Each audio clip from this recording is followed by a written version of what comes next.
pleasant evening to all distinguished panelists and participants.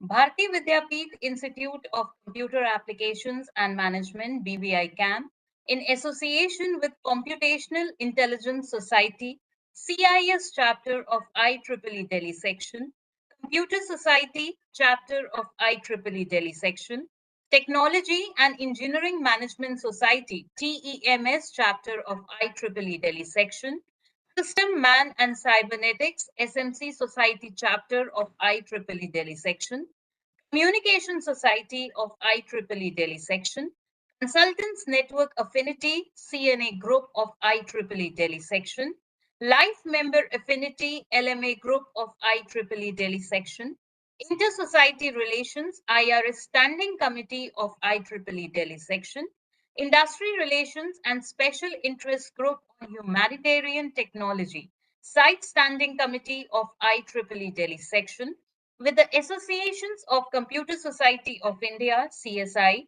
Institute of Information Technology Professionals, IITP, ISTE Delhi section, and IETE Delhi Center as technical collaborators, welcomes you all to the webinar on Data Privacy, a Humanistic Perspective. It is a moment of pride and honor to announce that we, with united hands, mark a special contribution for the monumental occasion Azadi Ka Amrit Mahotsav, an initiative to celebrate 75 years of glorious independence by organizing the thought-provoking sessions for our better future. This webinar is also an initiative for the celebration of Azadi Ka Amrit Mahotsav. According to Tim Cook, Apple CEO, if you put a key under the mat for the cop, a burglar can find it too. Criminals are using every technology tool at their disposal to hack into people's accounts. If they know there's a key hidden somewhere, they won't stop until they find it. This saying lays the foundation of today's webinar, showcasing the importance of data privacy in the current times. The webinar aims to discuss data, which is the new oil. This is a one-liner used, or I would say misused, quite liberally. Organizations have become more data hungry because they want their premium in the job market. But can organizations do anything with the mountain of data that they have? The question further takes a different flavor when the data relates to people, especially their personal data. Given the scenario, it is important to understand the basics of data protection. The webinar today aims to discuss the various spectrums and dimensions of data privacy, including its threats and challenges. I would first take this opportunity to welcome amongst us our distinguished panelists for the day. We are privileged to have amongst us a galaxy of experts. I would welcome Professor Subrata Mukhopadhyay, Chairperson, Consultants Network Affinity Group, and former Chairperson, IEEE Delhi Section. I would request Subrata sir to commence the session with his welcome address. Thank you, Dr. Ritika Vashan. As you have told all the things required to illustrate what Dr. Anil Chawla will be speaking. The topic is data privacy, the humanistic perspective. And near to the word privacy itself, I was getting some other word. The piracy word was coming very often. We have to stop that one. So with pandemic going on or just finished, something like that, we have inclined more onto the information technology, data handling, banking, and all other informations. And few days back, as my colleagues in IEEE Delhi section knows, actually, I was also one of the victim of these things. I never thought that my IEEE org will also be hacked. I don't know for what purpose they will get, because it is seldom used for other purpose, at least financial purpose. And it was choked with a lot of spamming going on. Then I had to report to IEEE. They told this thing, and then I found, to the extent, from my knowledge, the spamming was being done from Italy actually, and through the sent actually a lot of messages were going on similar nature and all these things throughout the world, and they were bouncing and going on in GP series. They were increasing nature. Then they suggested, okay, we are setting it right because it was off the rail. So what you do it two-step, as we do in banking also, whether because State Bank of India, even in ATM, they just give for few minutes the OTP, or even on the online, of course, we were using for quite a long time. So now every day by evening, I mean, at the end of the session, I am stopping all these mails also, closing them completely. And the next day morning, of course, additional work, but with again OTP. Sometimes OTP is coming. Sometimes they check it in a different way. I have to give it, yes, I am this person. So I am going. So some piracy was going on. So definitely privacy is required. Everything need not be known to others. I am very sure Dr. Anil Kumar Chawla will be giving a lot of thoughts on these things. Of course, the word humanistic perspective, I am not very clear about this point. We have to see actually what is there. That means even without annoying the hackers, probably we have to do something, take care of our data, as I feel. Thank you all. Over to Ritika. Thank you, sir. It is also our privilege to welcome amongst us Mr. Saurabh Agarwal, Head of Strategy and Growth, PSU Business, TCS. During his long career of over 26 years, Saurabh sir has widely traveled and has worked in multiple countries. He has received several awards in TCS for his management and leadership skills. He is a certified mentor and counselor, being passionate about mentoring young professionals on management, leadership, along with digital technology and its socio-cultural impact. He has an expertise in strategy, leadership, innovation, and coaching. He also advises young startups on designing their products along with marketing strategy. He also has his hands on academic councils and advisory boards of several engineering colleges and universities. He has been a regular mentor on Smart India hackathons organized by Ministry of Education, Government of India, and has been a judge in all the editions till date. He is an active member of the Computer Society of India and was recently elected to the National Council of All India Management Association. So, a very warm welcome to Saurabh Agarwal, sir. I would now request sir to commence the session with his welcome address. Thanks, Dr. Ritika. Uh, First of all, we were just discussing. First of all, I would like to compliment BVI CAM and Professor Hoda for such an engaging series of webinars, which has been going for more than 2 years now, 2.5 years, and every week, week after week. And as we just heard from Professor Hoda, this is 91st webinar. In another 2 months or so, we'll complete a century. And I think that will be a great achievement given the environment we have had for these 2.5 years. And also the topics have been quite varied across technology and across other facets like wellness, etc. No, which is so important. And take today's topic for instance. At a time when we are living in a world full of paradox, and that is my personal opinion.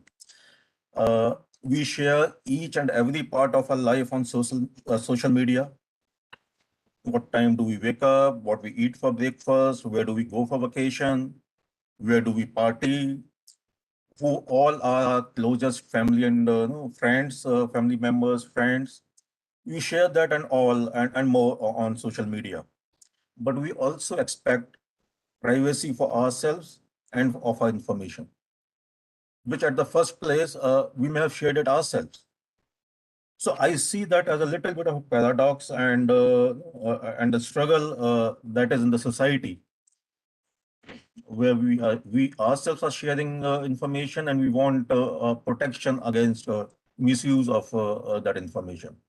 So I'm not at all saying that our privacy or privacy of information, or for that matter, privacy of our data is not important. But we need to be careful and be absolutely sure what we are sharing with the world, either on social media or on e-commerce apps or on financial apps, or most importantly, to Google, the most evil of them. And I'm sure you'll agree to that. Uh, and I truly believe there could not have been a better speaker today than Dr. Chawla on this topic, who can speak endlessly both on data privacy and the human aspect of it, the human perspective of it. And when you hear his profile, you will understand the variety of experience that he carries across domains, from banking to consulting to HR to data privacy, and also author of a much acclaimed book. He has done it all, and he has done it with Elan. Uh, he has been a mentor to me in more ways than one while he was in TCS, and I look forward to listening to him as much as you all do. And before I hand it over back to Dr. Ritika, one last thing. Please feel free to ask him as many questions as you can, and I'm sure he'll be happy to answer them for you. Absolutely. Thanks. Back to you, Dr. Ritika. Thank you, sir. Thank you for being the enlightening force. I would now request Professor Emin Huda, sir, Director, Bharati Vidyapeeth Institute of Computer Applications and Management, BVI CAM, and Vice Chairperson, IEEE Delhi Section, to address the participants with his inspiring words. Good evening, one and all. Good evening. I take this opportunity at the outset to welcome my valued speaker for today, Dr. Anil Chawla. Those who are from academia must be remembering that during many of the accreditation visit of the colleges, Dr. Chawla has been the head of the team.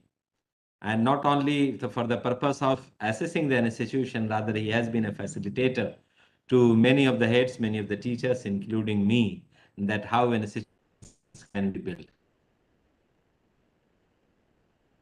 Lecture, there could not have been a better speaker than you for this. I take this opportunity to welcome my friends, Mr. Daman, Professor Subrata Mukhopadhyay, the former chairperson of IEEE Delhi section and the chairperson of the Consultant Network Affinity Group, Professor Subramaniam Krishnamurthy, and my friend, of course, from TCS, Mr. Saurabh, who has happened to be a pillar of CSI Ghaziabad chapter in multiple ways, and my participants, very, very senior people amongst the participants from all over the country and abroad. This is 91st webinar of IEEE, IET, BVI weekly evening series. All of you know that this webinar series was started way back in June 2020 in the backdrop of COVID-19, when almost entire world was feeling depressed, and we IEEE people realized that unless you connect people through the learning or some engaging sessions, possibly people will go into the depressions, and coming out of that phase will be too difficult. And we started this series and we are continuing this. Many of my friends from industry keep on helping me for organizing this program, like Mr. Ajay, the chairperson of industry relations, and Mr. Daman, who himself is the chairperson of Computer Society chapter of IEEE Delhi section. So thank you so much to each one of you for helping me, for facilitating me in making this series so successful. This probably is the biggest series of the country which has maintained its continuity, its calendar, right from June 2020. Dear friends, I always say, and I will repeat again today, because this data privacy, the humanistic approach is very dear to me as well, that change is inevitable and we cannot avoid changes. Changes are bound to happen. If we change ourselves upfront, possibly we are leaders. And if we are forced because of the circumstances, because of the changing ecosystem, we will have to change, but we will remain followers, or otherwise we'll be perished from the domain. There are many examples from the big corporates, business domains, from many, many other domains, and all of you are witnessing that. And that's how a great poet Ghalib said that इंसान घर बदलता है, लिबास बदलता है, इंसान घर बदलता है, लिबास बदलता है, रिश्ते बदलता है, दोस्त बदलता है, फिर भी परेशान क्यों रहता है, क्योंकि हम अपने आप को नहीं बदलते. And that's how it is said that उम्र भर गालिब यही भूल करता रहा, धूल चेहरे पे थी और मैं आईना साफ करता रहा। We will keep on blaming organizations, we'll keep on blaming corporates, we'll keep on blaming our service providers for leakage of data. But blaming them will not be complete unless we put control in our own way of using the facilities. All of us know, and all of us in India particularly are habitual of downloading all free apps on our mobile, on our desktop. And we keep on clicking agree, agree, agree, agree, agree. We do not know that how much data, to which extent are being communicated to which place, and whether that should be communicated or not. That is a very important aspect. So I always keep saying that if you want to properly and in a proactive way control things, so then you have to understand that what should be allowed and what should not be allowed. And that's how it is said that जो चाहते हो चिरागों को हम सफर रखना, जरा हवा के इरादों पे भी नजर रखना। मीन्स अगर हम चाहते हैं कि हमारे डेटा की प्राइवेसी मेंटेन रहे, तो जो लोग डेटा की प्राइवेसी लीक करने के इरादे से बैठे हैं, उनके इरादों पे नजर रखने की जरूरत है। तो पंक्तियां यूं हैं कि जो चाहते हो चिरागों को हम सफर रखना, जरा हवा के इरादों पे भी नजर रखना। अब उजड़ गए हो तो ये शिकायतें कैसी, कहा था किसने कि तूफान की जद पे रहना। किसने कहा था कि हर ऐप, हर चाइनीज ऐप और हर बाकी फ्री ऐप पे एग्री एग्री एग्री एग्री करें। And as rightly said that data privacy is going to be a very, very important concern in coming days. That's how many of the countries have already come up with the related rules, with the related frameworks, with the related bills, acts related to data privacy. We do not know that to which extent our privacy rights will be protected with our own framework of the rules in coming days, and whether the Data Privacy Act will finally see the light of the day in a practical manner, not only in the manner of the books or not only in the manner of the documents. But it is rightly said that possibly the next war will be on data privacy. And if we do not take into concerns that not only that we will be losing trust on the people, we will be losing trust on each other, rather we will be losing also many things from personal and professional life. So the concerns are very important, and with these concerns, because today we have a very valued speaker who has practiced this almost for more than 4 decades, close to half a century. And we wanted to hear him more. So I will stop on this note that I'm sure the deliberation today for next 1 hour will enlighten all of us that to which extent the concern of data privacy is important, and to which extent we should follow do's and don'ts, and what will happen if we do not follow that, and what are the related concerns. So what best we can do that. So thank you so much to each one of you, and stay safe, stay healthy, stay vibrant, keep learning despite disruptions in and around us. And I would like to close on this note कि अगले Saturday अगले फूलों की तरह फिर खिलेंगे हम, फूलों की तरह। हर सुबह एक फूल सुबह खिलता है, शाम को मुरझा जाता है, अगले सुबह फिर खिलता है। इस वादे के साथ के शाम तक लोगों को खुशबू बिखेरते रहेंगे। तो नॉलेज डिसेमिनेशन का ये सफर जो हमने शुरू किया IEEE IIT BVI कैम्प के प्लेटफॉर्म पे, ये जारी रहेगा हमेशा। सो अगले सैटरडे को हर सैटरडे हम नए वेबिनार में नए टॉपिक के साथ मिलते हैं। तो फूलों की तरह फिर खिलेंगे हम, और अगले सैटरडे एक नए टॉपिक के साथ फिर मिलेंगे हम। Thank you so much, all the best, God bless you all. Doctor Ritika, over to you. Thank you, sir. I would now welcome amongst us our expert speaker, Dr. Anil Chawla, former head HR North India and lead data privacy TCS with an e-booking. Thank you. Thank you, sir. Dr. Anil Chawla is an HR, data privacy, and management consulting professional with nearly 4 decades of corporate experience in Tata Consultancy Services and State Bank of India. He is an alumnus of IIM Ahmedabad with specialization in organization behavior. He has various publications, including a fiction titled Pandavas, The Tech Warriors. He is a prolific trainer with over 8,000 plus training hours in GDPR, data privacy, and soft skills such as supervisory communication and presentation, people management, and capability enhancement. We are honored to have you amongst us, sir, today. We also feel honored to address our another intellect for the evening, none other than Mr. Damandev Sood, sir. I also welcome sir with an e-bouquet. Thank you.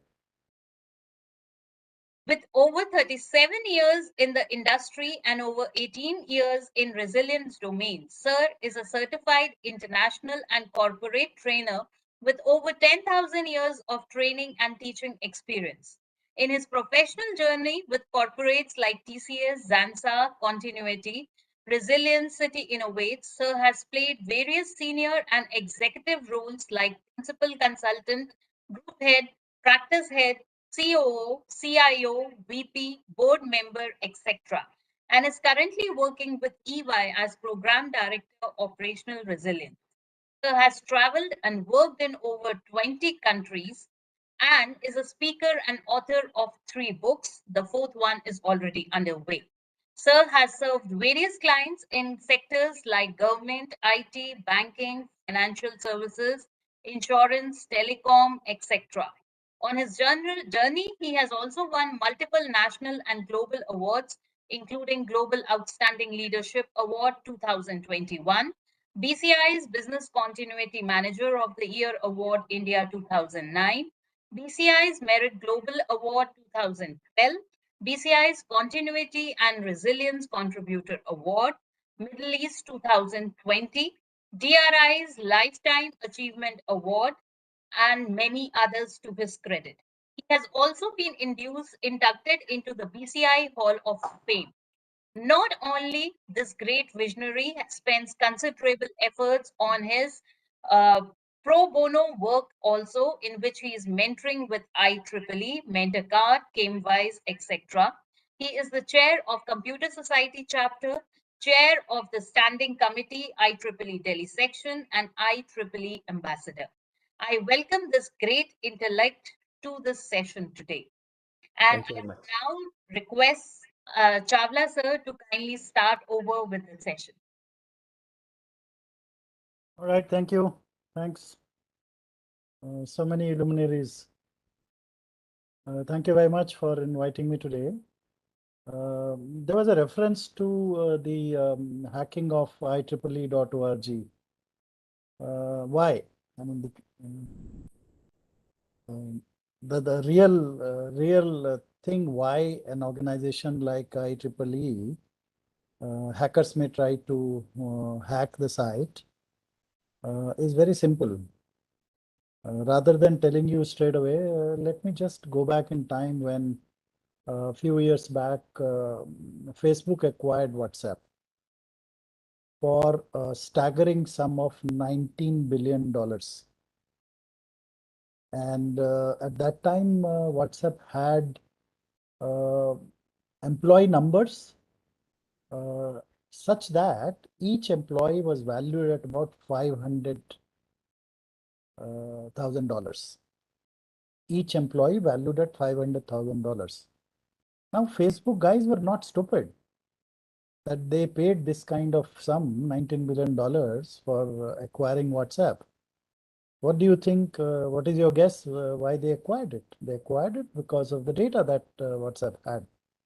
It was the top social media platform, and uh, after initial hesitation that people would have in joining the platform, people will get hooked onto it, and after that, it's all about getting more data and more data and more data. So there is a reason why IEEE, I think, I don't remember how many members are there for IEEE as of today, but the number is huge. And About information like 500,000, roughly, across half a the. million. Okay. So that many names, their email IDs, perhaps their mobile numbers, perhaps their residential addresses, perhaps also through other information available on social media, and connecting the dots. Who are the people that they bond with, and who are their close friends, and who are their relatives, whom they like, whom they dislike. So you can build a data universe which is very, very attractive in terms of value. So that's why some of these mysteries on hacking, I mean, one may think in vanilla terms and say that why the hell IEEE, I mean, if they had hacked onto the IEEE account in the bank, one can still understand. But the data of IEEE members or some other similar data, the reason is it can turn out to be a gold mine. So that's a little answer to this. Today's session, I'm not going to talk about anything which is esoteric and difficult to understand. Data privacy, the more you complicate, the more complicated it becomes. So the whole idea is to help people understand in the simplest possible fashion and in a more conversational way. So what I'm going to do is, there is one WhatsApp chat which has floated around, which focuses on, I mean, Google was referred to by Saurabh in some way. So this has been forwarded multiple times, and so what I've done is I have added few conversation parts to that, and so I'm primarily going to use this WhatsApp chat, which many of you would have seen, and only partially. And from that, you will understand the gravity that the moment data becomes sensitive, how serious the issue can become. So let me just begin with that. Somebody will have to tell me if presentation slide is moving. Sir, you need to share it again. It is Oh, I have not to shared yet. Oh, it is not shared yet. Yes, sir. Okay.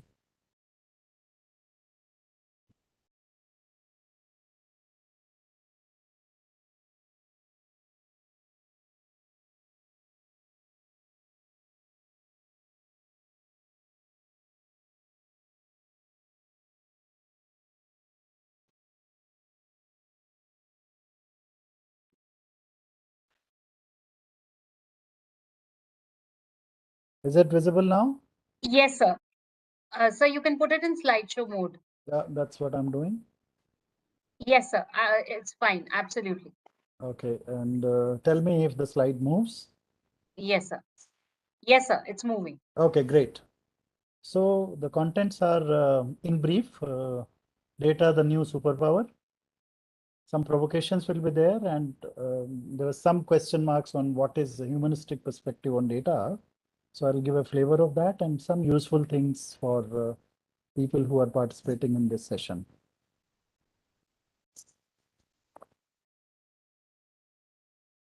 All right, so this is a WhatsApp chat which has floated around quite a lot, and it has been there for long. So there is a customer who calls up the Gordon's Pizza from where she had been ordering or he had been ordering pizza for quite some time. So this is how the conversation goes. Hello, is this Gordon's Pizza? So on the other side, Google responds, no, sir, it's Google's Pizza. Obviously, the person is going to think that I dialed the wrong number. So Google says, no, sir, Google bought the pizza store. Okay. Oh, all right. Then I would like to place an order, please. And the response comes, okay, sir. So do you want the usual? So the guy is baffled. You know what my usual is, and because Google has acquired this pizza store, and not only pizza store, it has acquired its data, it has acquired its system, so a whole lot of information is there. So the Google guy responds according to the caller ID, so and so the last 15 times you have ordered a 12 slice with double cheese, blah blah blah, thick crust. So the customer initially feels happy. Oh, that's what I want this time too. Because, Professor Huda was mentioning that we share our data willingly unless we take care. That's fine, but it is also a matter of convenience. For example, when you order things on Amazon or Big Basket or other platforms, you see prompts coming up based on your data already stored by the system. And this is one part which is so facilitating. The other part is when your credit card details are also shared and stored there, you think it is for ease of payment when you place the next order, but it can also play havoc with you. So the customer is happy and says, that's what I want this time too. So the Google guy suggests, may I suggest that this time you order an 8 slice with ricotta, arugula, and tomato instead? And now the guy starts getting worried. I put a slightly larger font, so this is in four slides. But I would request the audience to keep minding the way the conversation is going, from pleasant to unpleasant to very unpleasant to whatever. So the guy responds, no, I hate vegetables, and who are you to interfere in what I eat? And then a new dimension comes up. The guy angrily says, I am from the ruling party. You will face consequences. And the response from Google is, we have data on your political and religious preferences, and this does not match with this. How do you know all this? We have complete analysis of the last election data, drilled down to the level of area, constituency, voting patterns, and of different parties and so on.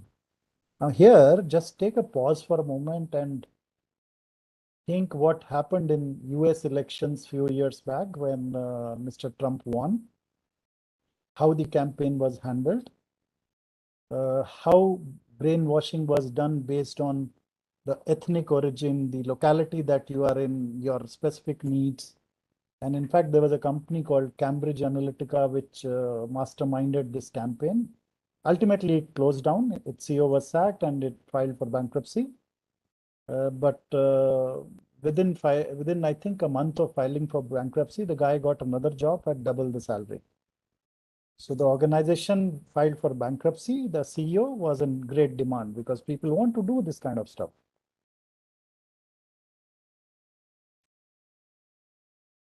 Okay, so the customer says that is too much. Anyway, my health is fine. And the response from Google is, your cholesterol is not good. How do you know? Google, through the subscribers guide, we have results of your blood test for the last 7 years. Now the guy starts getting even more worried. Maybe so, but I don't want that pizza. I take medicine for high cholesterol. Now here, what the guy, I mean, by now what has happened is they have the data of purchase patterns of medications also, and he's told that you bought from drug sale network a box of only 30 tablets. So in a sense, he's caught. If he didn't buy the medication, it is a US scenario, so every single thing will be on record, because you just can't purchase medicines the way you purchase in India. So he says, he tries to bluff and says, I bought more from another store. So obviously, if he's bought from other store, how would he buy? He would pay using credit card or cash. So Google says it's not showing on your credit card because they have his credit card data also. So as you are seeing this story evolve, you are seeing data of different kinds getting into the conversation. So the fellow says, I paid in cash. And Google's response is, according to your bank statement, you didn't withdraw that much cash. Because people hardly withdraw cash. They use plastic or other mechanisms to pay. So he tries another trick and says, I have another source of cash. If it were India and some other countries, it would have been acceptable. So Google says this is not showing on your last tax form unless you got it from an undeclared source of income. So beware the income tax people. By now, the guy is furious. What the hell? Enough. I'm sick of Google, Facebook, Twitter, blah, blah, blah. I'll go away with my girlfriend to an unknown destination. So he's really flared up. And then comes the punch, which is Google says our database indicates that you are gay. With whom and where would you go? And the guy is really worried now. Oh shit, you know this also. I'm going to an island without the internet where there's no cell phone and no one to spy on me. And Google's response is, I understand, sir, but you have to renew your passport. It expired 5 weeks back. So they have his passport data as well. By now, the guy is kind of wild and using expletives and says, just wait where you are. I'll come there and shoot you in your head. And Google says, as per records, there is no gun issued to you. Did you steal one from somewhere? So this is how the entire conversation goes. So when Saurav was talking about giving data, and I've intentionally gone off the slide mode. So when Saurav talked about this, there was a valid reason. And not only Google, so many others have a similar situation where they have your data and you hardly know about it, and you are at risk. And you are at risk of this kind where there is nothing that is hidden from the large companies. So now if you look at various data that is being used here. So I'm going back to slide 1, where a person, a customer dials and some data pops up. You feel in the first line, you feel okay that this is fine. The usual, they even know my preferences. The moment a suggestion starts coming in on an alternate pizza, and why that is coming up? Because of some of the health records of the person that they have. Then comes data of your political and religious preferences. This is a very sensitive data. So just take this situation to India. Consider the situation in India. If you have your political and religious preferences known to X number of companies or individuals, you are at a risk. Last few years, we have seen the way our polity is going.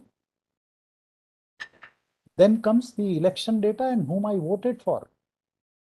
Another level of sensitivity of data. Blood reports for the last 7 years. Now, what is this health data? This is sensitive personal information. Data about religious and political preferences, it is sensitive personal information.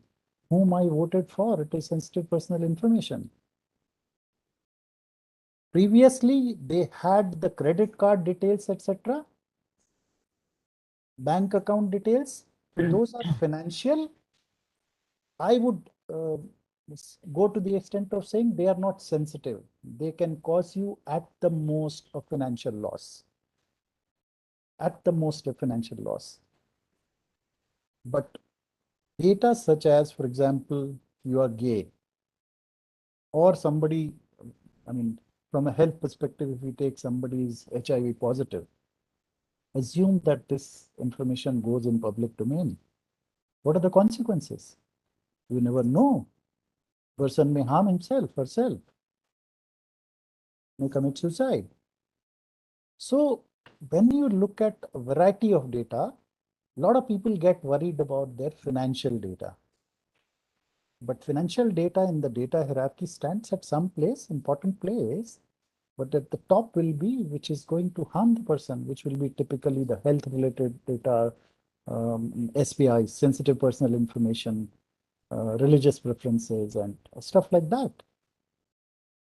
So this little chat between Google and a customer actually tells you what kind of situation people are vis-a-vis, I mean, their data and vis-a-vis the people who are using their data.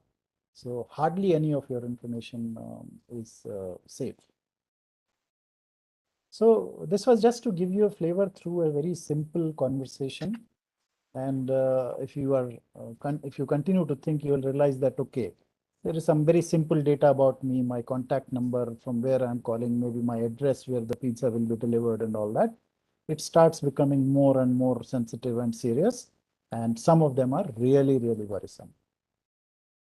All right, Daman, can we do the first poll or two Yes, polls please. together? Yes, please. Dr. Ritika, can you ask, please? Yeah. Yes, sir. The first poll is there. It's run. Yeah. Dear participants, kindly answer your question. Kindly submit it.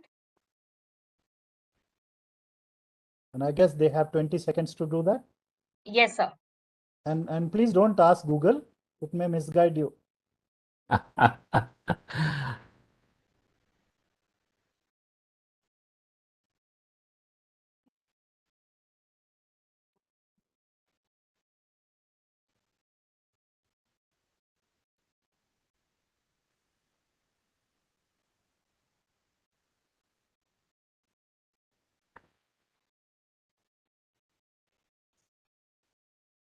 So you may close and share the results also, please. Yes, sir. We may have the results anytime soon.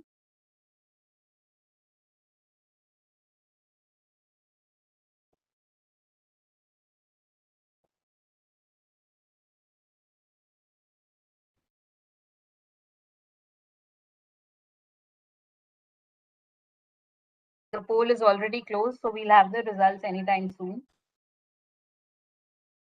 All right. The results are already there. Oh, it is a very informed audience, I would say. Sorry. How did we? So 141 out of how many? 187 did not answer. Yes, sir. Smart guys, guys and girls. They preferred not to answer. Yeah. If it were Kaun Banega Crorepati, perhaps everybody would have answered. All right. So 2000, 2018, 2022, never. But I'm really surprised that never was picked up by only 4 out of 187. So I think the never people should be more worried. Actually, everybody ought to be worried about your data because India doesn't have a data protection law. A bill was put through a committee, and after a lot of deliberation, a huge document was created. It was put to the standing committee. Just a month back, approximately a month back, the bill has been withdrawn. So while a lot of people were hoping that the data protection bill of India will be passed soon, that that hope has been dashed. At the same time, there is a statement by the government saying that we'll have a new draft coming up in 3-4 months. I remember about a year or maybe 15 months back, I was doing a teleconsulting to one of the clients who actually were into the business of advertising, tele-advertising, media advertising, to be more precise. So they wanted some advisory on what is the scenario in India because they were planning to enter, and they were planning to they had a footprint in Asia, but not in India yet because they had just started. So they were asking me some questions. So I was telling them that, do you want to be prepared for a data privacy law in India, let us say by 2025, 2028, 30, 22, whatever. So what they said, no, we guess that it is very close. So I said, well, if you want to be prepared, do 1, 2, 3, 4, 5. I told them 10 things. And then I said, look, because your budget seems to be limited for this exercise, if you take my opinion, my guess is it may take few more years because this government is very data hungry. So they are not going to pass a bill where there'll be a lot of controls on the government in using the data. And what has happened is almost hitting the bullseye. I'm sure that company must be smiling and planning to send me a bouquet saying that, yeah, we got a good piece of advice. All right. Maybe let's do one more so that, and this time I hope more people will respond. Dear participants, we have the second poll question. I request everybody to kindly answer. And everybody uses mobile phones, and you switch off your mobile phones many times, but mostly to restart.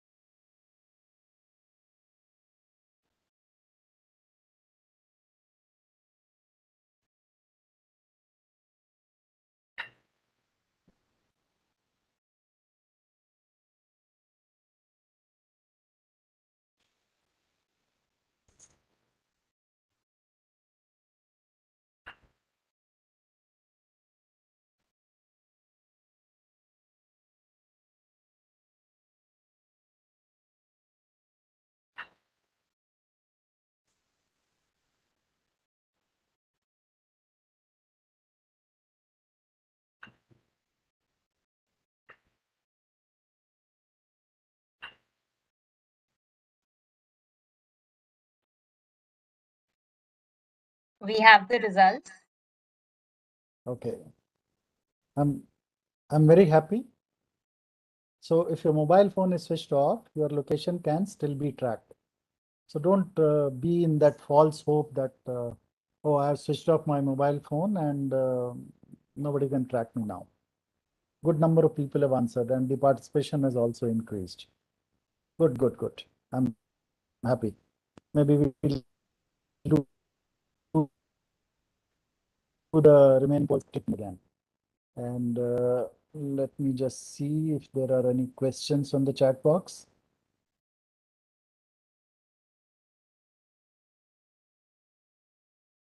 Where do I see the question? Rika, can you see if there are any questions on the chat box? Yes, sir. We have one question, and so can we take it up at the end, or should we take it up right now? No. See, if somebody asks a question, there is some churning in the stomach. The person can't wait to get an answer. Absolutely. Yeah. Yes, sir. So the first question that we have, many of the sites like Amazon, Paytm recently have started asking to store our credit card or debit card details mandatorily, saying it is as per RBI instructions. So is this true and correct? Well, RBI has not given any such instructions. RBI has clearly not given any such instructions. The type of card that you are using is going to be different going forward. And this deadline has been now extended to 30th September, I guess. Earlier it was 31st July. But this is how they cheat you, na? Amazon now, I use Amazon. It doesn't allow you to move forward without saving your credit card details. So every That's why I asked this question. Yes. Yeah, so I every can't time, buy. and you take it to whichever authority you want, nothing will happen. So what I have started doing is I fund the wallet, and for funding the wallet, the credit card is used. And after that, because there is no option to continue with the transaction without saving the credit card detail, I go to my profile and my payment mechanism, and there I delete the credit card again. And when I try to delete, it gives me the message, you won't be able to do a transaction again.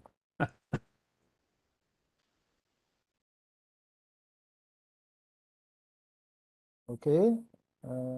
Now I can even see the question. So your suggestion is that because it's not done by RBI, so No. we need to proceed by saving only, but we should take next step, as you're saying. Yeah. See, there will be companies who will be doing everything to get your data. So, as Professor rightly said earlier, that you also have to understand what are the consequences. But the unfortunate part is that large part of, for example, you take India. People in villages use whole lot of social media extensively. They really don't know what are the implications. So the thought process which goes by that you should be aware of how to protect your data in a more evolved society, that may be a good approach. But in countries like India, no. There has to be ethics which should be playing a major role. Yeah. So, Dr. Chawla, based on this example, then, even if I would have deleted or you have deleted, you can't be sure that it is actually deleted from their server. So this is where Absolutely. ethics come into picture then. Yeah. So ethics does come into picture. Not only in this, but many more situations, and that is why my paradigm is humanistic perspective. When I'm some looking of the forward to that version. yeah, so some of the companies they say they delete the data, but when you Airtel, for example, your CVV doesn't pop up, your expiry date does come in. CVV is not saved, but even if you have deleted your credit card, your expiry date does come in. I don't know how many of you were victims of, I mean, those people who were using Airtel as a service provider. I think 2-3 years back when they were starting their payments bank, one fine day, accounts of their existing customers were opened up without their consent. With no messaging, no consent taken from the customers. And finally, this matter went to Supreme Court and they were fined 10 crore rupees. Okay. You cannot do that. Paytm, another huge racket.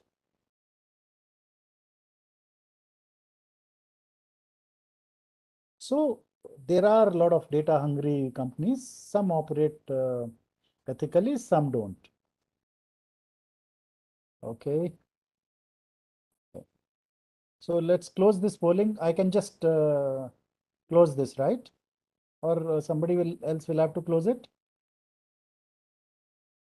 Sir, it is closed from the back end. Okay, okay, all right. All right, so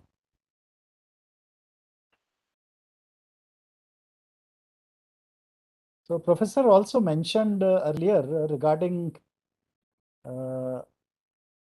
downloading mobile apps. I can guarantee or even challenge people who are there in this audience. I mean, if there is anybody who, while downloading apps on their mobiles or laptops, anybody who read all the pop-ups and related documents and links which came before finally the app got downloaded and has started working on your device. Anybody who has read all that? I can guarantee nobody did. I would admit never myself. Nobody ever does. And by not doing that, you are signing your own death warrant. You're voluntarily saying, come and hang me. But one element of humanistic perspective comes in here, and that element is, why have you made such disclosures, consent forms, notices so complicated that a person, human being, even with more than ordinary intelligence, even educated person, good in English, by the time you are on the third or fourth or fifth line, you have lost the first two. So this is done intentionally to ensure that you get tired of it and you just give in, and because you want the app, therefore you do it. Okay. So now another pointer towards ethical humanistic perspective. So first 2 points, these are essentially provocations so that people think about it, and maybe next time when they are into a similar situation, their action could be different. So let me say, if I share some information with Daman, what should be the norms for Daman to handle that information? So let me say that I tell Daman that Daman, you know, I failed in first year of masters when I was studying masters. So I took a repeat exam. What kind of information this is? This is sensitive information. If it is leaked to general public, I lose self-esteem. So how should Daman handle it? I do not even understand, perhaps. Huh? I do not understand, perhaps. How should I handle this information? Yeah. So today, because we are in this session, we have already said this couple of times. Oh yes, it seems I will step back. But otherwise, day before yesterday, 2 years ago, 10 years ago, I wouldn't even have thought that this was a sensitive information about you. yeah, the moment you step back, you would say, oh, Dr. Chawla failed in an exam. So tomorrow I should be meeting Saurabh and Ritika and others and smiling, say, hey, do you know Dr. Chawla failed in masters? Yes. Or you would say, no, this is sensitive. I have to be just to him. He didn't tell me that this is between me and you. Even if he didn't tell me, I'm not going to share it. He did it in having confidence, trust and confidence in me. That's the humanistic perspective. That is the ethical perspective. Sometimes we use these words, right? It's between you and me. Can I trust you? Mostly we don't even.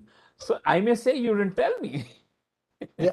So the moment you say, oh, you didn't ask me to keep it confidential, otherwise I would have done it.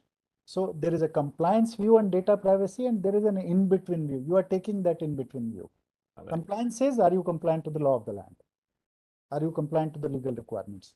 The ethical perspective is the other extreme. The in-between perspective is, oh, you didn't tell me that this is between two of us, therefore I Went and told. It was good conversation. So the decision is with the person who has been given some information about an individual. Okay. So that's where your ethics comes in. There is a recent times I haven't heard it, but from Infosys we used to hear in our growing up days in corporate world, if in doubt, disclose more. So for example, financial information, if you have the slightest of doubt, disclose more. Or let us say you are in a situation where nobody is watching you. What is going to be your behavior when nobody is watching you? That is what ethical perspective is. All right. Right? Okay. Another provocation to all who are present in this audience. There are organizations, for example, Airtel example I've already given you, Reliance and so many others. Amazon has multiple businesses. So let us say Daman has shared his information with, let me say, Reliance Industries. Should Reliance Industries share this information with other group companies? Absolutely no.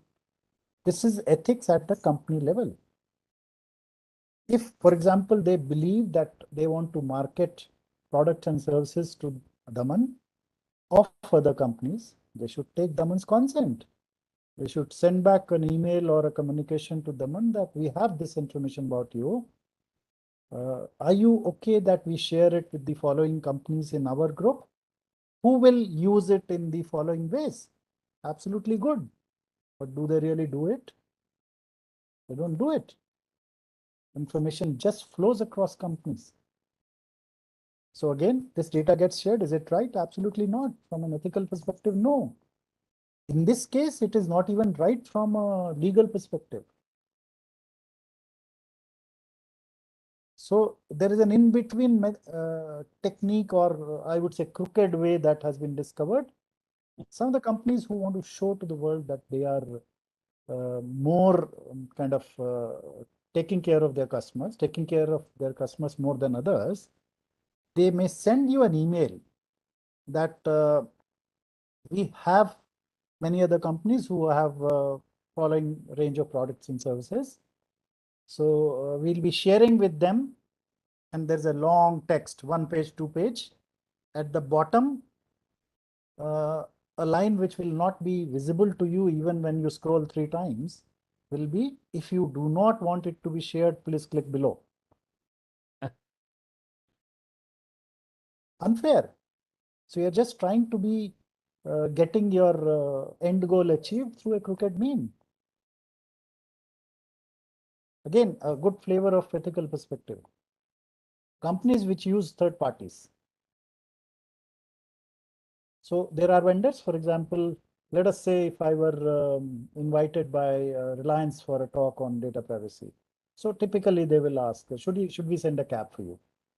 So they have a contractor who has the cab, who provides cab services, and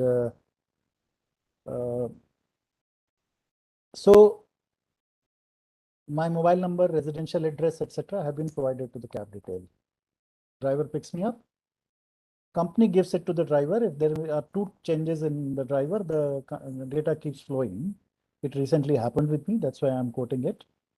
And I go give my talk and come back. And after that, the transaction is over. Does the cab provider company really delete that data? Does Reliance even know that they have to ensure that they should delete the data? Knowing apart, even if they know, do they really do it? For next time when we call Dr. Chawla, it will be so easy. Yes. Yeah. So again, good example of what is required to be done. The moment you start asking those questions, some answers will come. Some you'll have to think deeper. Some you'll have to ask an expert. The next one is very important. So this case I remember very clearly. I won't reveal the name of the organization. I was interacting with one of the representatives from that organization. So they had this diversity data. And diversity is not only gender diversity, there were people who were differently abled. You can call them handicapped or whatever it is. So they had this data. They wanted to start an initiative where company would like to do things for people with some kind of disabilities. So suppose you want to form a group of such people. So they can reach out to each other depending upon what their need is, or reach out to the company. So suppose as the person who is owning the diversity function, you send a mail in marking everybody in two on this diversity initiative, and your mail text says this mail is being sent to the people with some kind of disability. What have you done in the process? You have told maybe 500 people with different kind of disabilities, and everybody else knows what disability the other person has. Blunder. And if it were any of the countries where GDPR is in operation, General Data Protection Regulation, which applies to the people living in the European Union, will be taken to court, and the fines will range to hundreds of millions of dollars or euros. Elections, I explained what happened in Trump's election. Nobody has said the final word on what happened in India's election. Was something of this kind used or not? Anyway, I'll avoid saying anything on that. Another very interesting example, which is more for the companies. So people who are there in this this seminar, they can actually take some cue from that. So under employee welfare, companies do a whole lot of stuff. And then let us say somebody's sick, takes a treatment from the doctor, and submits his medical claims, and then applies for leave. Now, with so much of digitization, all this data is there in the system. So if your company is trying to draw inferences from the leave pattern of the person, and in the claim form, for example, the person is mentioning diabetes and it is coming up repeatedly, or the person is mentioning hypertension, medication is for hypertension. So you try to relate, oh, this guy has hypertension, this guy has diabetes, so he's prone to bigger problems going forward, and try to take a decision regarding his career. Unfair, unethical. You can't just do it. That raises a $1 billion question on how much drill down on data you can do. The last point, which is analytics. How deep is really deep? At no stage during my learning in data protection, data privacy over the last few years, I believed that the enormous potential of data and data analytics should not be used. So you have mountains of data, you can do the drill down. So I was asked this question about 1,000 times, how much we can drill down? What kind of inferences can we draw? So I evolved a rule which so far has looked to be valid in most situations, is you can drill down as much as possible unless you are able to drill it down to the level of an individual. Can you repeat that again, please? Unless you drill down to the level of an individual. Okay. Because the moment you reach the individual, you have identified the person. Let us say you analyze the health data, and in one of the reports, the person is HIV positive. And you have mountain of data, health data of your employees, and this drill down takes you to the individual. The HR officer knows who is that person who is HIV positive. Very serious, very dangerous. So for all kinds of analytics, because people love analytics these days, data analytics, artificial intelligence, so many buzzwords which are there. So stop just before you have reached the level of an individual. Can I ask a question? Yes, yes. But in the same case, HR head is supposed to know that this person is HIV positive. Sorry, come again. The last case, Yeah. the HR head is supposed to know that this person is HIV positive. HR head is supposed to know. Right. But what next? Means? Do you think HR head, actually typically this analysis is not done by HR head, just to correct on that. It will be some junior Johnny HR officer who will be doing it. Right. And then the moment he or she notices it, he's going to inform his supervisor, who will be maybe 3 levels down below the HR head. And finally, there is a lot of multiple email chains which has this information. So we have created a time bomb which may go anytime. So that, Daman, your question raises a very interesting issue. In fact, the entire issue of data protection or data privacy can be handled. This also I learned and evolved in my 5-6 years now in data privacy, and of course before that a long time in HR. Nobody has so far said this rule doesn't work, so I believe it's a good rule that I have evolved, and that rule is, if you can strictly control access to data, which means only that person will have access to the data who is playing that role.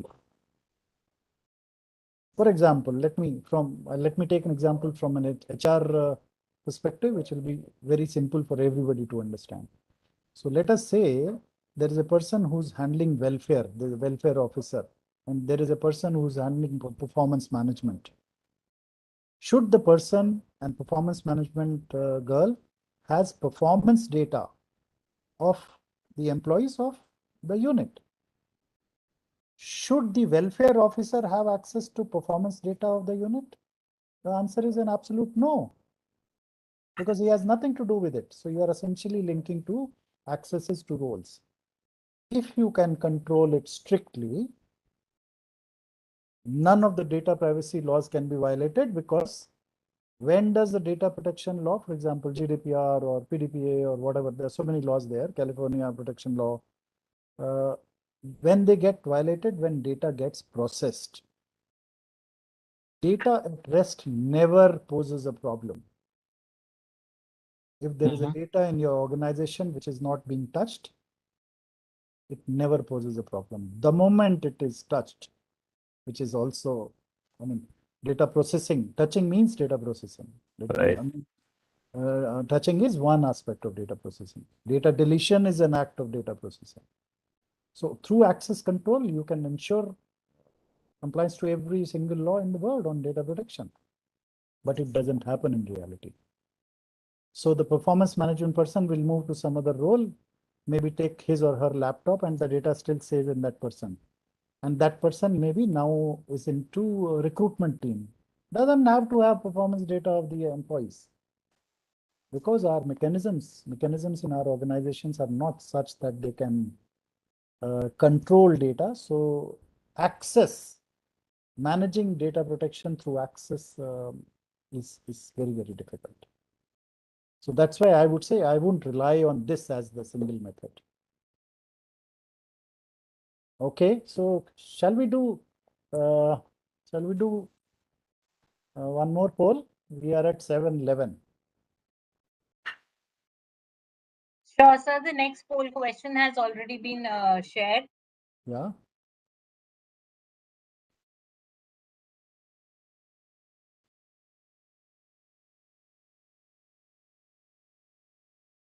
Dear participants, please answer the next poll question.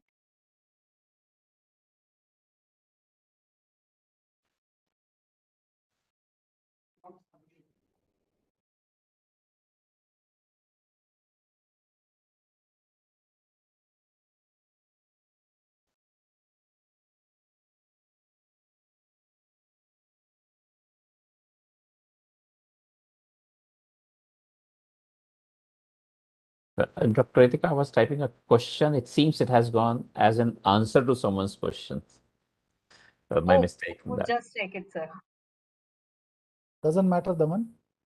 I'll read your answer and either authorize or unauthorize you.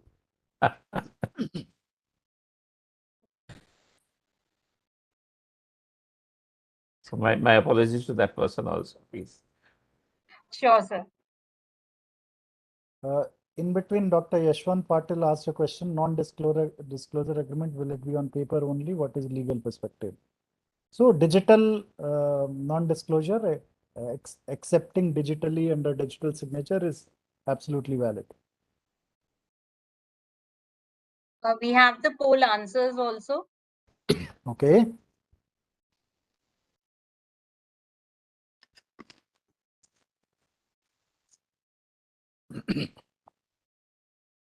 Okay, question was, which of the following ensure that your identity is not okay. So the answers, 122 people didn't answer. Okay.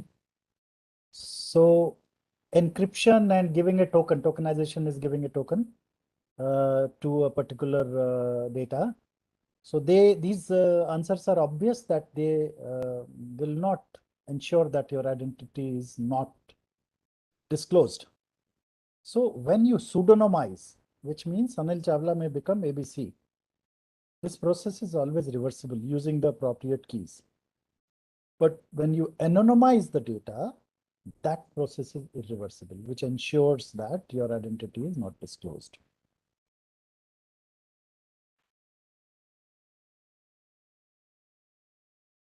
Okay, let's do one more.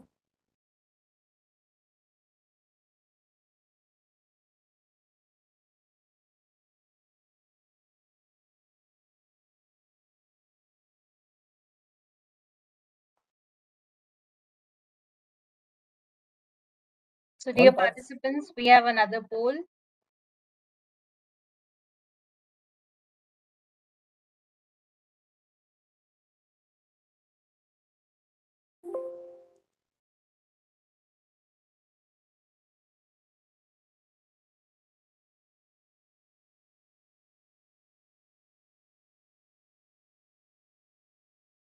So all the participants who are responding to this, don't try to think in a very esoteric or high way.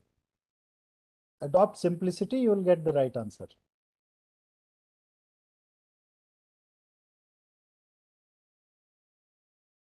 Okay, relatively, the answer is correct. D, it is meant for external and internal stakeholders both. Privacy policy is, for example, if you go to, let's say, Wipro website or Reliance website, there is a privacy policy there.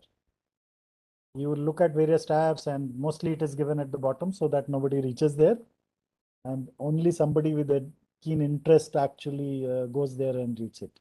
So privacy policy essentially from the company essentially is that they tell the world that, look, this is how we handle data.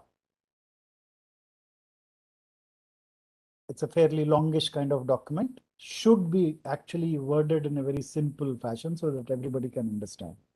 It also gives that in case of any further queries, you can contact so and so and email or contact number of the person is given, or a group or an office will be given, and the XYZ is expected to respond.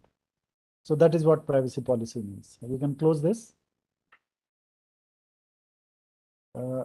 I see only one observation from Mr. Krishnamurthy regarding that HIV case and the court. Yeah, I'm vaguely aware of it, but it's sensitive personal information. So I think we can easily understand what the scenario would have been in this case.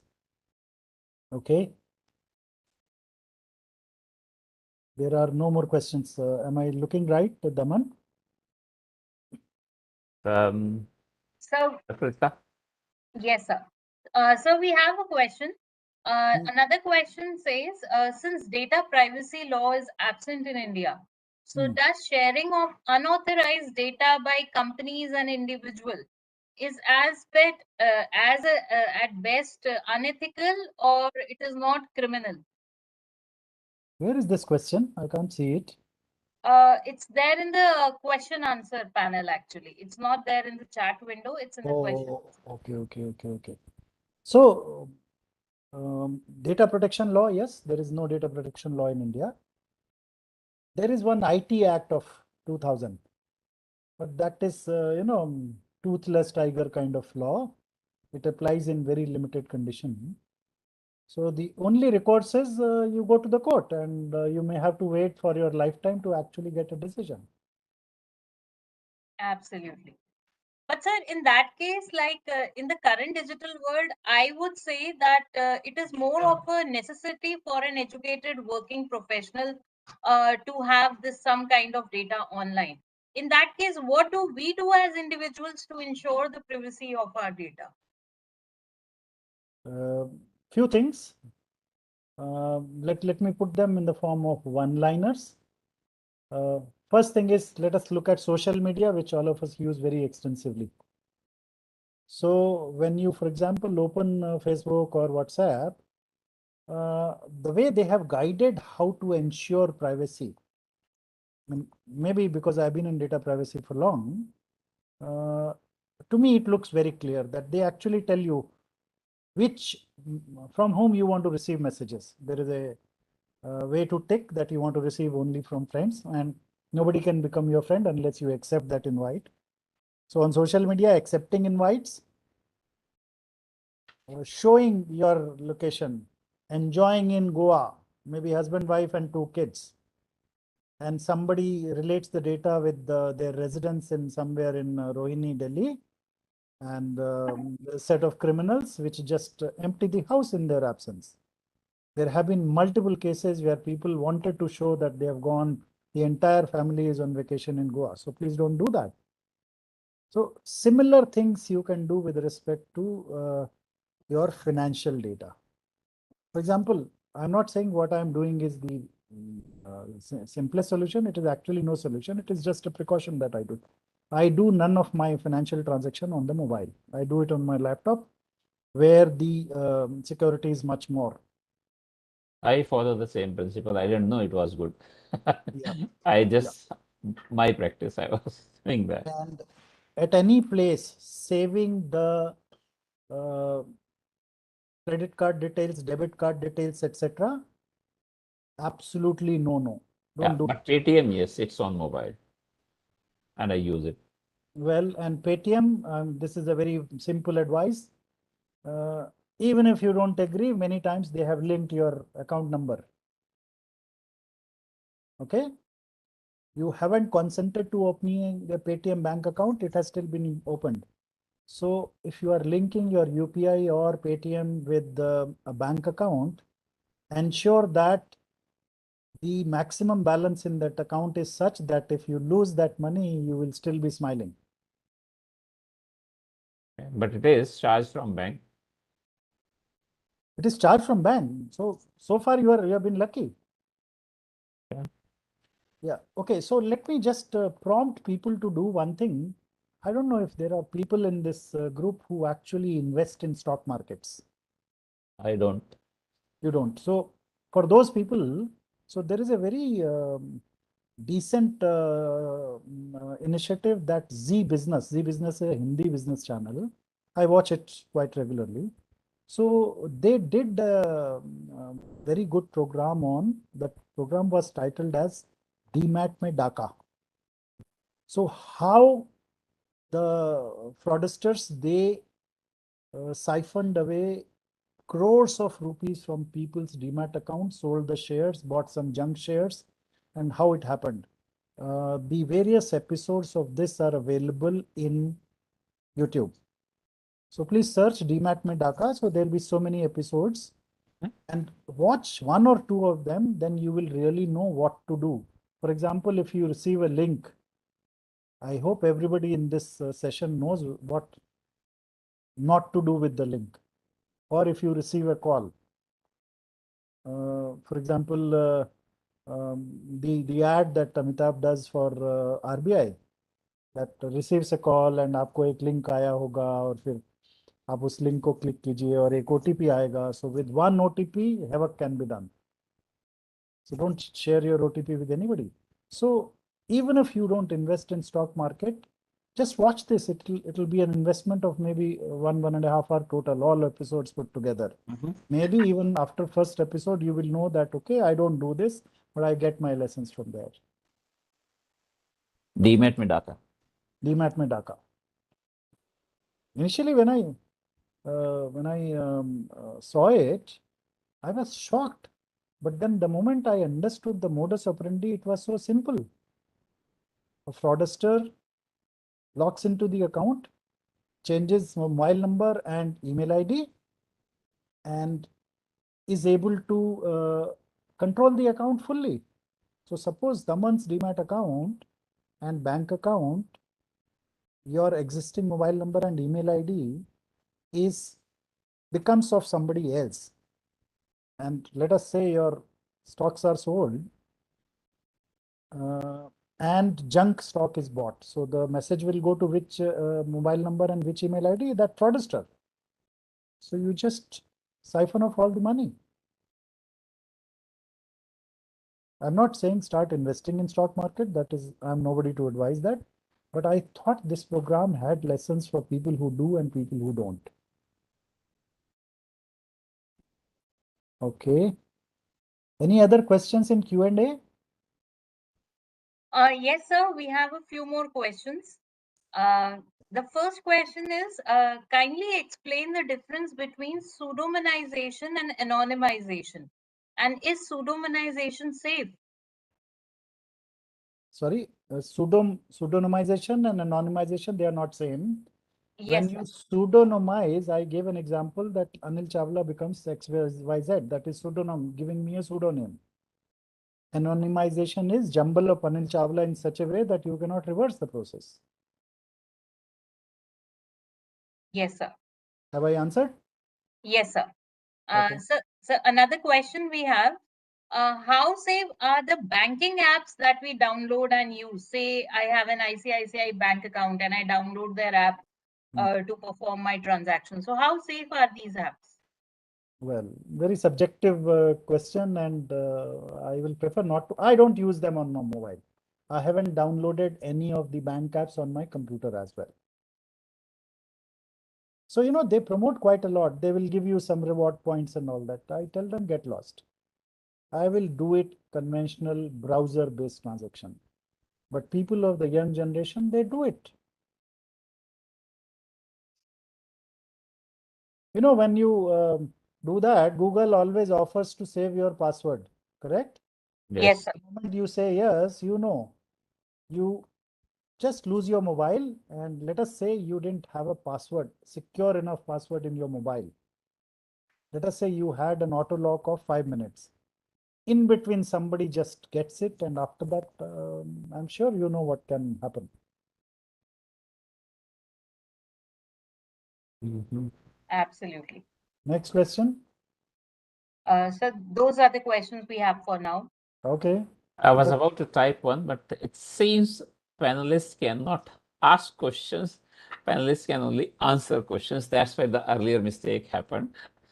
Today, it seems, Dr. Chawla, we are running behind Yeah, time. absolutely. You still have some slides perhaps you want to cover. No, this is the last slide.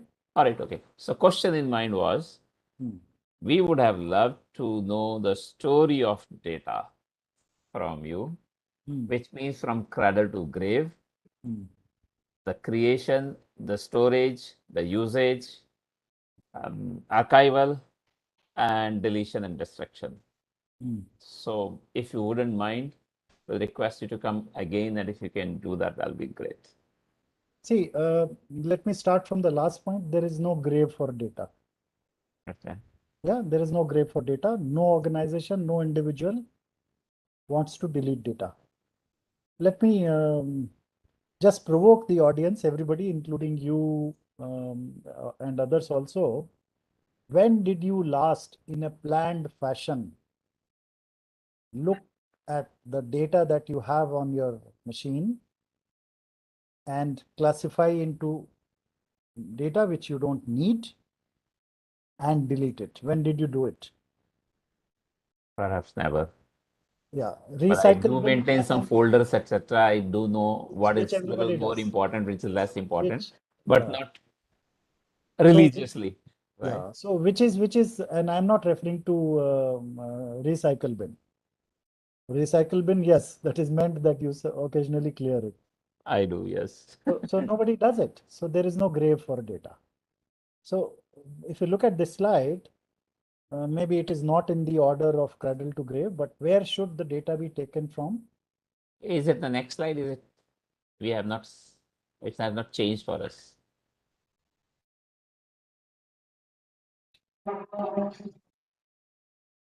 No, there it is the same slide. The humanistic imperative. Yes. All right. Sorry. I Yeah. thought So look at the it's the fourth next bullet. diagram that you were talking about. All right. The diagram, I'll tell you, you can see in that link as well. Right. So look at the fourth bullet. Data should be taken from the most reliable source and should be correct. So if let us say your company collects data from you, it should be the most reliable source. And let us say there's a discrepancy. Then it should be corrected forthwith without an argument, without saying, oh, we got it and you have to give this evidence and that evidence. So source of data has to be absolutely correct. As I say, integrity of data. And it should be taken with my consent for a specific legitimate purpose. Right. For example, very simple example is, let us say you are applying for a job. So there is a company which is asking you some data, which includes your, let us say, CV, which contains your academic background, your mark sheets, etc., etc. It is a valid, legitimate purpose. At least in India, it is. So let us say they start asking, do you have any relatives who are doing engineering? I mean, typically IT companies actually do that sometimes.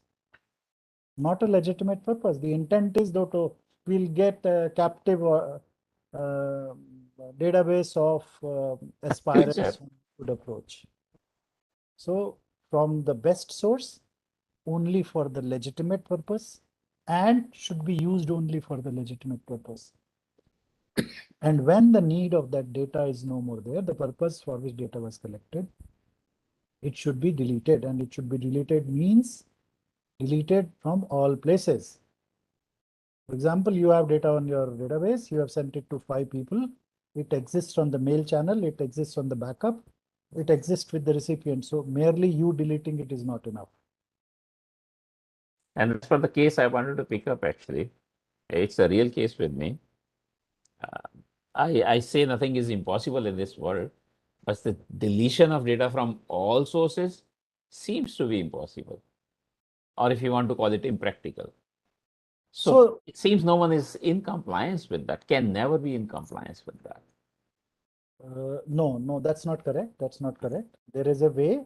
If you follow certain practices, you can actually solve this problem.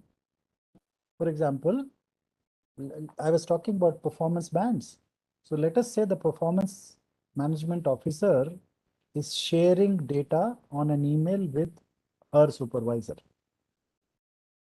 Password protect the file, send it to the supervisor, send the password in the next email. So let us say first case mistake has been done. But then if that first mail has gone to 10 people, nobody can do anything. It is a password protected file. If second mail goes to somebody, it is useless.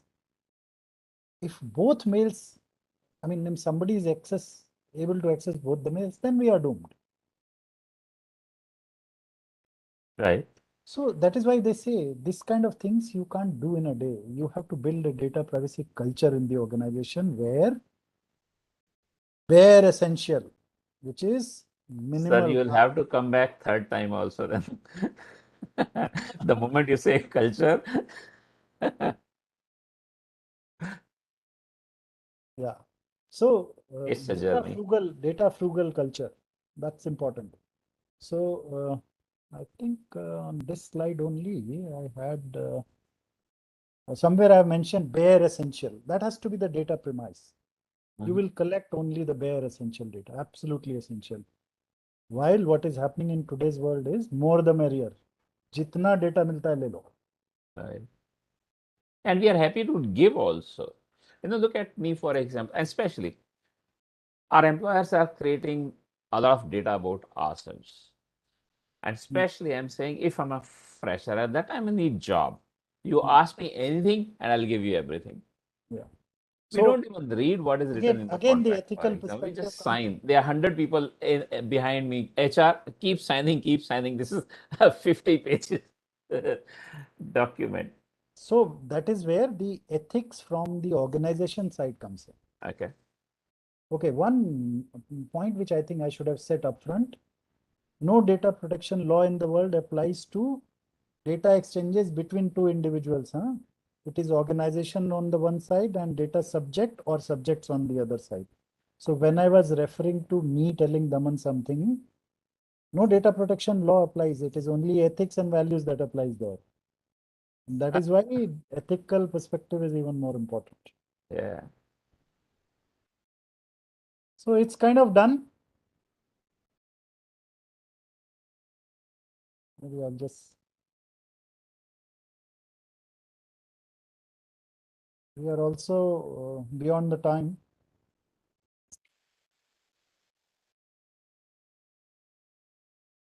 There's something that I don't know about you. So one of the pictures has Saurabh on my right. Yeah. But who is on your left then? Ray? Vachendripal. Yes. Yes. So I was not referring to that one. I was referring to the other top corner. That is Marshall Goldsmith. The Other side. management crew. Other side, I'll have to move stuff. Just a minute. This one. So top right picture, I'm sure if you see movies, you'll know this guy, Ashish Vidyarthi. Yes, yes, yes. And below that is accidentally met him in an event, IMA event. He's the guy who don't remember the other movies. He's the guy who made Tigers in the Eye. Okay. I didn't realize that. And the center is Stephen Fleming and the Lesser Mortals. Great. And the lady on the right is Saurav, if you are there, please help me. Hima? No, not Hima. Coach for shooting and was a former shooter herself. Yeah, And yeah. recognized and awarded coach Ransan Academy in Mumbai. I forgot her name, but that's what she is. Let me just tell you the name because I have it somewhere in the WhatsApp.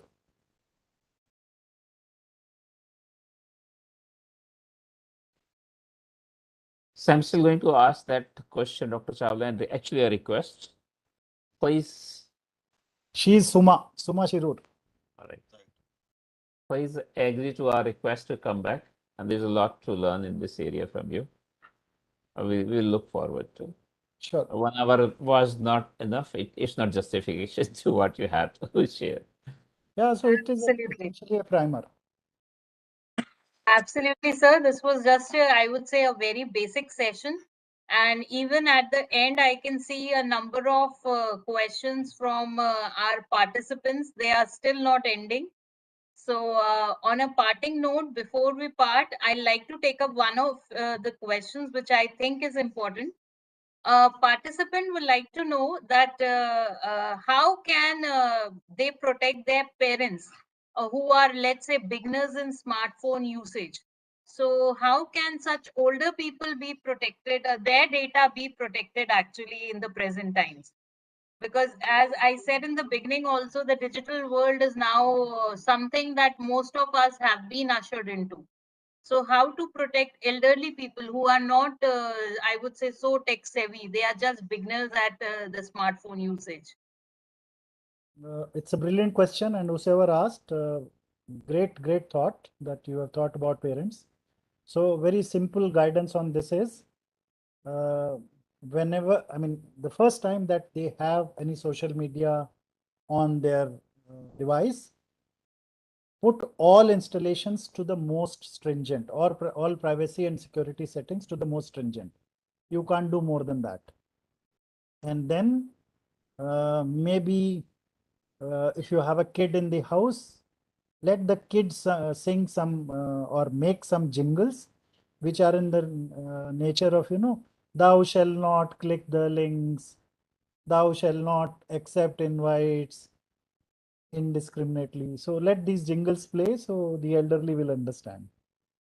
But many of these elderly people are really smart. Only thing is, in terms of privacy and security, they may not, because they think the world comprises of good people. All people are good. As you age, you start thinking more on those lines. So privacy and security settings to the most stringent, most tough, and do's and don'ts on what do you do with links and invites on social media and uploading pictures and all that. Absolutely, sir. I would completely agree on that.